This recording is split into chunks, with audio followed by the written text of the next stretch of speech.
Oke, baik. Bismillahirrahmanirrahim. Assalamualaikum warahmatullahi wabarakatuh.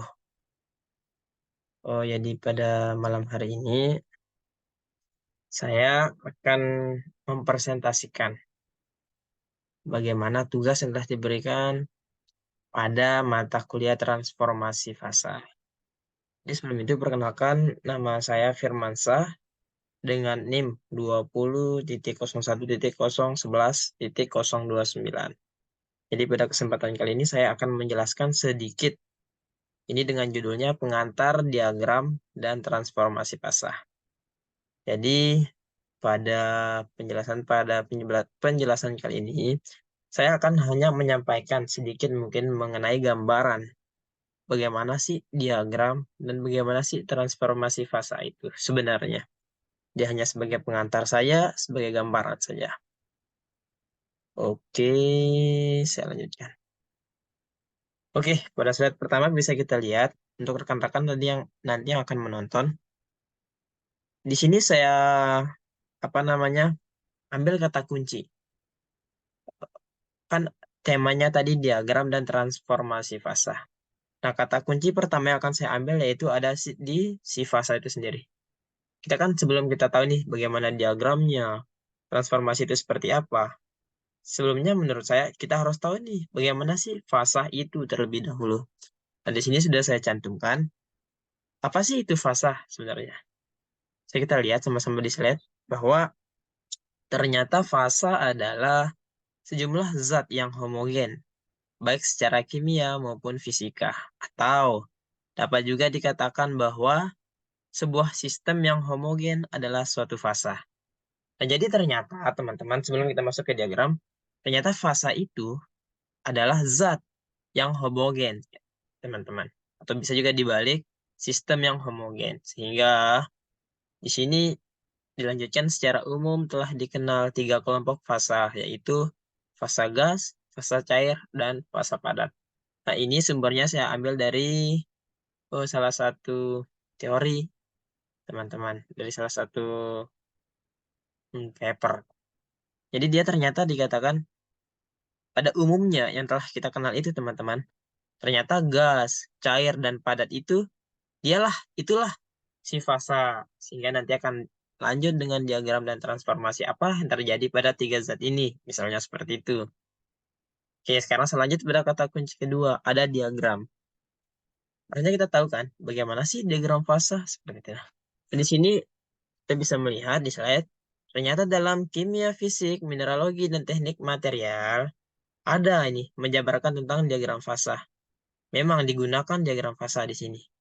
Ternyata diagram fasa itu adalah grafik yang digunakan untuk menunjukkan bagaimana kondisi kesetimbangan antara fasa-fasa atau fase juga bisa, fase-fase yang berbeda dari suatu zat yang sama. Paham, teman-teman? Kita misalnya nih kita kaitkan dengan pengertian si fasa tadi kan homogen katanya. Makanya di sini suatu zat yang sama. Kemudian dilanjutkan juga dari pendapat yang berikutnya, diagram fasa itu merupakan suatu grafik sama yang pengertian di atas, suatu grafik yang merupakan representasi tentang fasa-fasa yang ada dalam suatu material. Nah, ini lebih menjurus. Jadi teman-teman misalnya nanti di dalam suatu material, material apa yang mau kita kita ukur atau melihat, kita lanjutkan dulu deh. Dalam suatu material pada variasi temperatur, tekanan, dan komposisi. Seperti itu sampai sini. Hanya ada titik di sini. Nah, saya ulangi.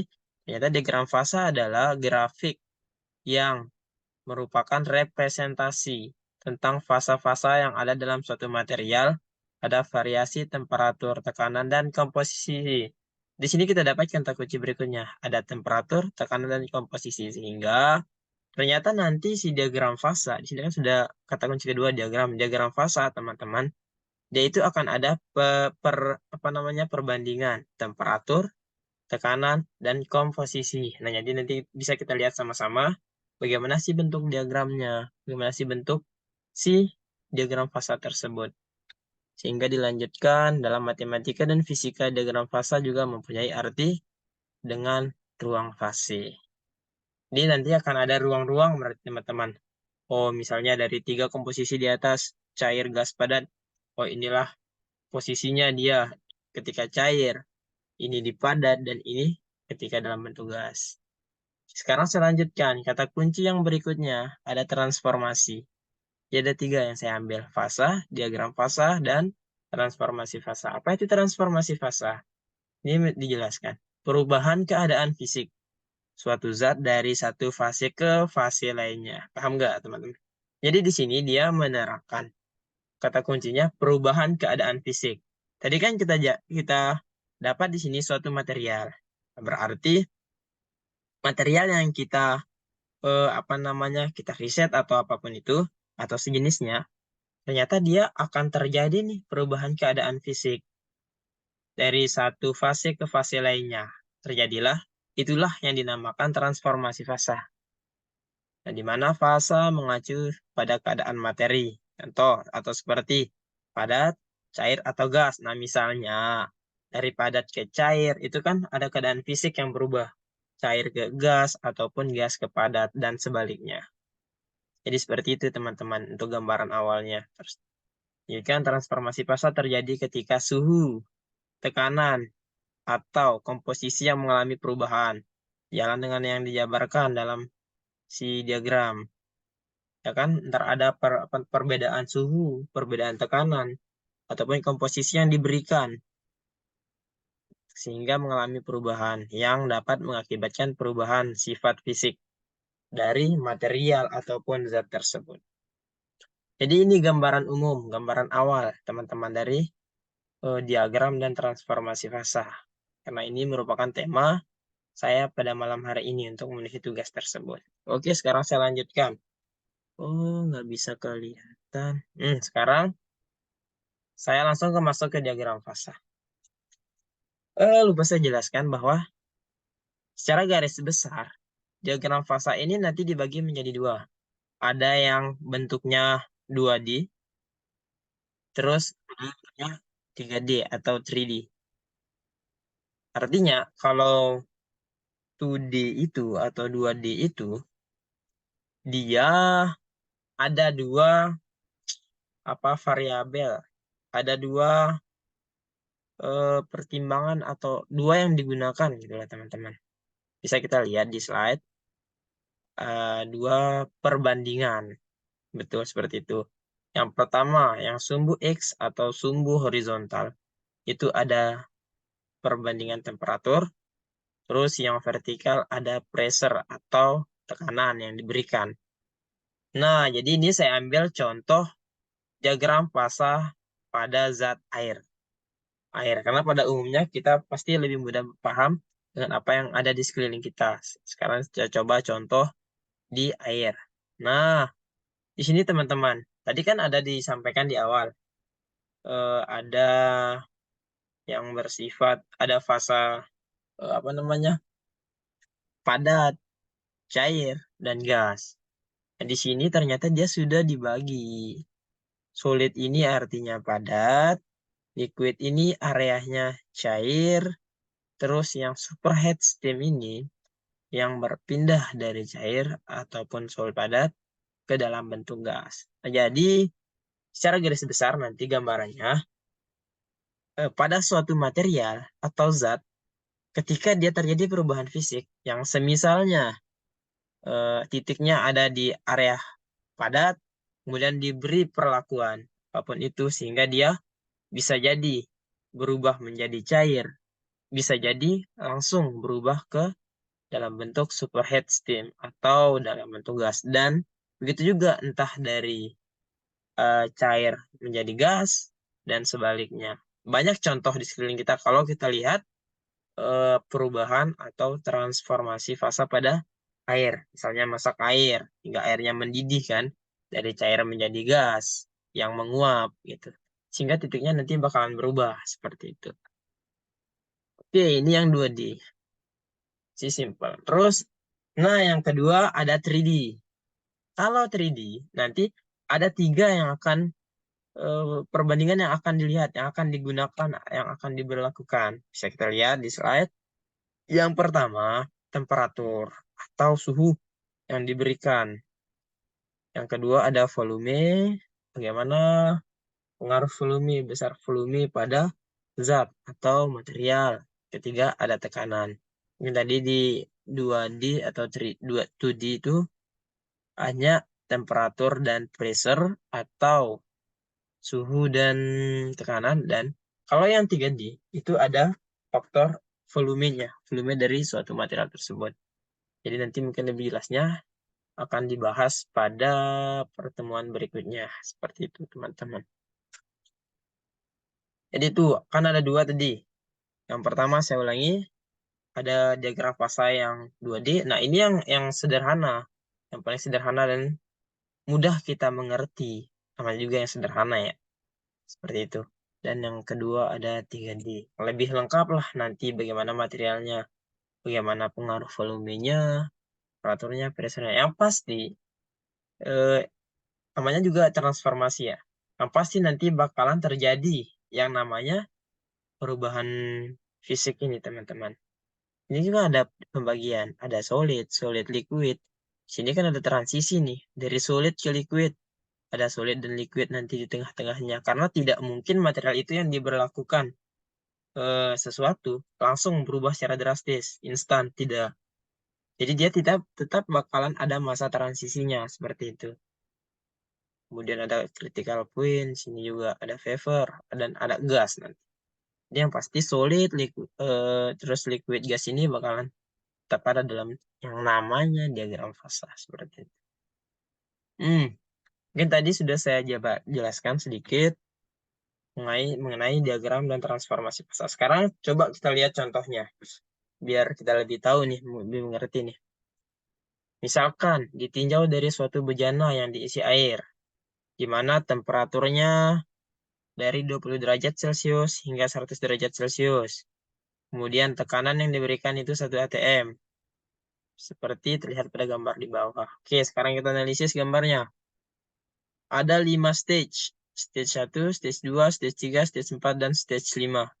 Di mana kelima stage ini diberi perlakuan yang berbeda.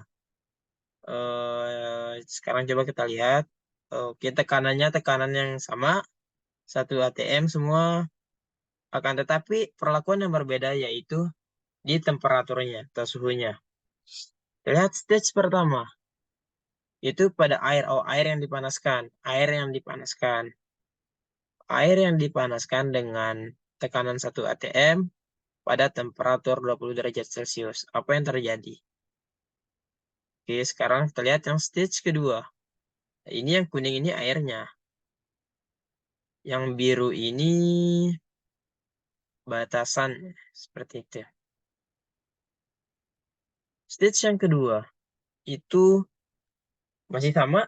Oh, tekanannya sama semua 1 atm. Dari perlakuan suhu yang berbeda. Dinaikkan suhunya ke 100 derajat Celcius. Kemudian stage yang ketiga diberi perlakuan yang sama, kan tetapi sama juga tekanan yang sama dengan stage 2, suhu yang sama dengan stage 2. Stage 3 juga, berarti ini sebagai penutup yang biru ini, penutup dari si bejana atau wadah tersebut. Oh, sehingga nanti bakalan ada perlakuan waktu yang berbeda. Ini teman-teman. Di 20 derajat Celcius, yang 100, misalnya dengan waktu berapa menit, misalnya 5 menit, yang ini lebih 7, yang ini 10, yang ini 15, seperti itu. Itu hanya permisalan karena di sini tidak saya tampilkan untuk keterangan waktu. Sekarang kita bisa lihat dari penjelasan di samping. Ini penjelasan ini menjelaskan si ini, teman-teman. Apa namanya? Si stage-stage ini perubahan. Bagaimana sih bentuk perubahan fase yang terjadi? Seperti itu. Oke, untuk stage pertama. Air pada suhu 20 derajat Celcius dan pada tekanan 1 atm ingin dididihkan. Titik didih air pada 1 atm adalah 100 derajat Celcius. Nah, jadi tadi sebenarnya udah terlampir, apa namanya, kita lihat di diagram fase air, karena ini kan air yang dididihkan. Di depan yang 2D atau 2D itu dia ada ada apa namanya titik didih air. Itu bisa sebenarnya tadi bisa kita lihat. Oleh karena air pada stage 1 tersebut masih jauh dari titik didihnya, maka air tersebut digolongkan ke dalam subcool liquid atau compressed liquid. Jadi ini yang terjadi teman-teman. Dia masih ingin dididihkan, kan, tetapi masih jauh dari titik didih. Artinya, berarti belum, karena masih jauh dari ke titik didih. Karena air kan, air yang dipanaskan yang pasti bakalan menjadi gas. Tidak mungkin jadi ini dong, jadi solid dong, atau padat. Yang pasti dia bakalan jadi gas. Nah, karena dia suhu yang diberikan masih di bawah titik didih, di bawah titik didih, sehingga jawabannya tidak bakalan masuk ke fase gas. Namanya itu digolongkan ke dalam subcooled liquid atau compressed liquid. Ini mungkin untuk penjelasan lanjutnya nanti pada pertemuan-pertemuan berikutnya. Itu yang pertama. Kemudian yang kedua,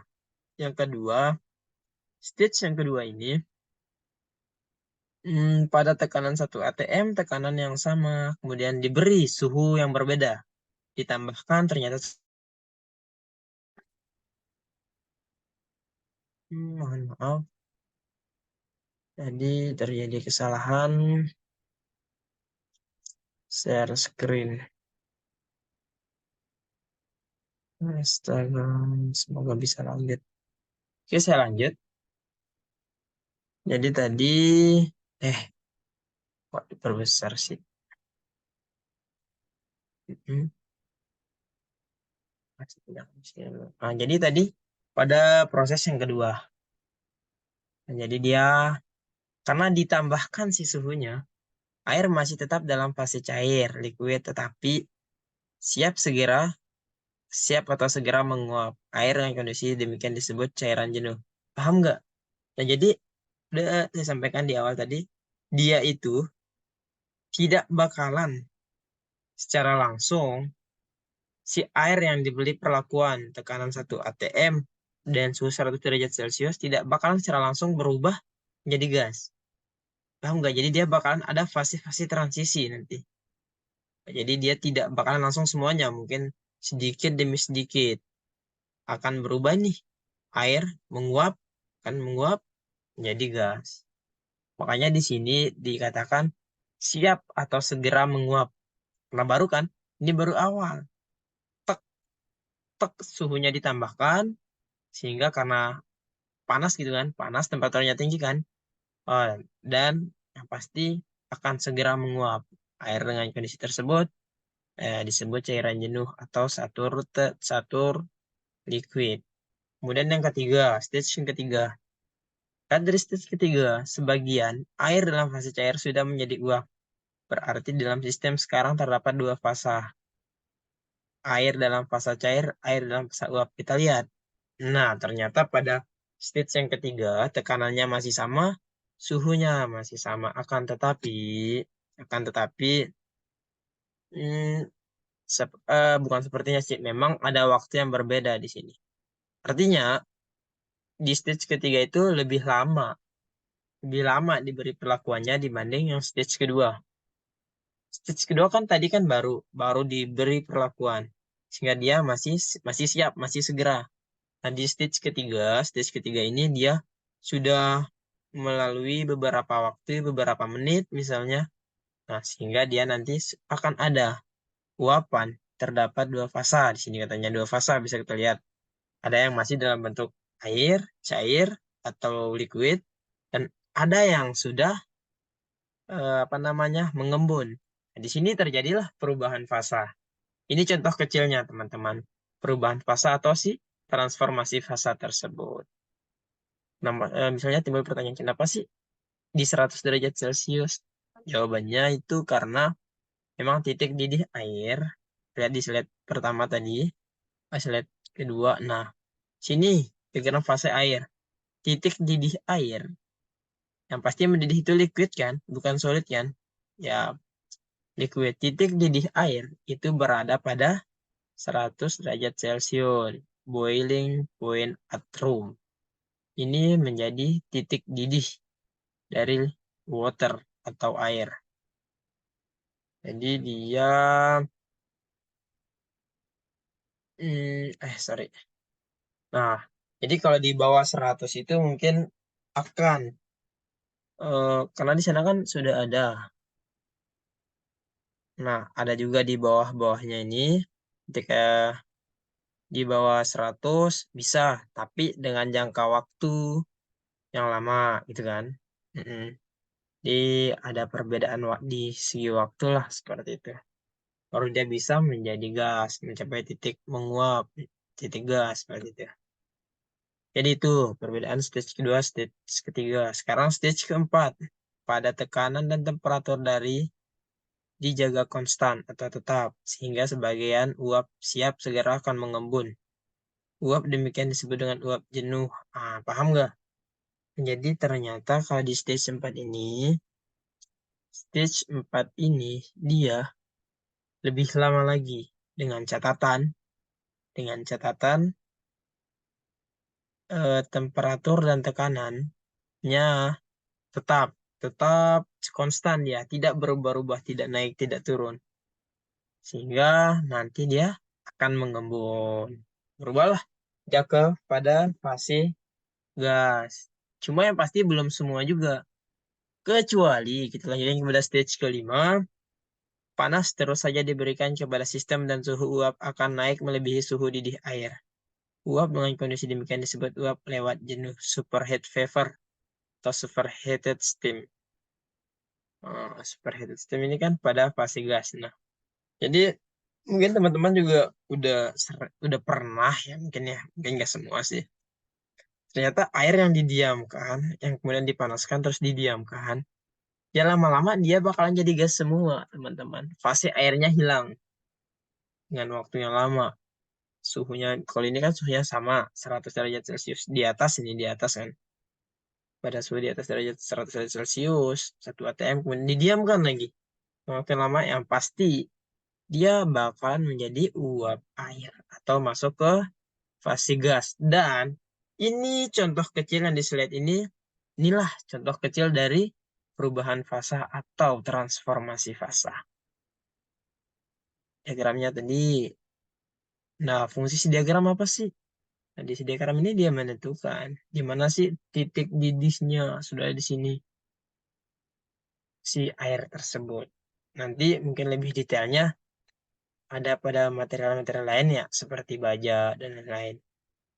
Nah, ini dia diagram perubahan fasa hubungan antara ini temperatur, ini volume ya. Hmm. Oh, kalau ini sebatas grafik aja biar ditahu. Ini pada stage pertama.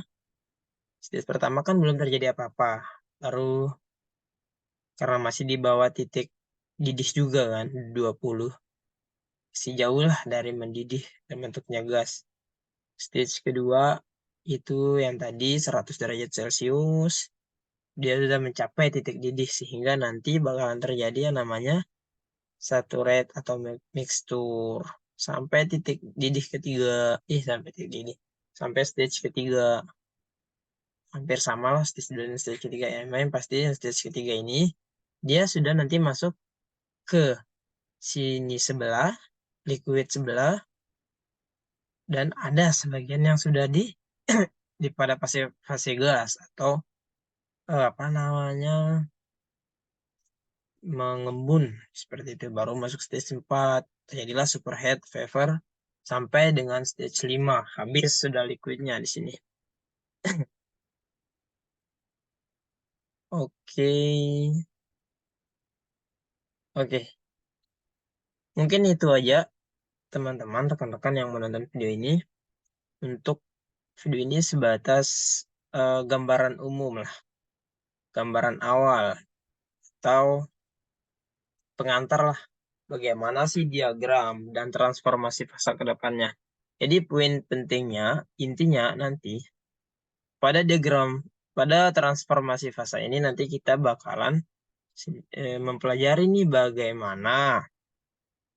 hmm, bagaimana perubahan keadaan fisik suatu material lah, yang pasti material-material.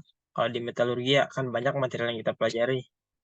Yang pasti dari material tersebut nanti bakalan ada titik-titik tertentu yang bakalan mengubah sifat-sifat fisiknya. Entah dari padat langsung ke gas, padat ke cair, tapi rata-rata sih padat cair, cair gas seperti itu. Ataupun sebaliknya. Cuma yang pasti itu ada titik-titiknya. Sebagaimana diagram fasa water tadi, air tadi. Jadi itulah poin pentingnya. Ya mungkin sekian video yang bisa saya buat, bisa saya sampaikan. Mudah-mudahan, mudah-mudahan video ini bisa bermanfaat buat rekan-rekan yang menonton, buat teman-teman yang menonton, dan bisa bermanfaat buat kita semua, termasuk buat saya juga nanti, karena video ini untuk menyelesaikan salah satu tugas saya pada mata kuliah transformasi fasa. Mungkin sekian dari saya. Saya dari Firmansyah dengan NIM 20.01.011 029 dari Universitas Teknologi Sumbawa.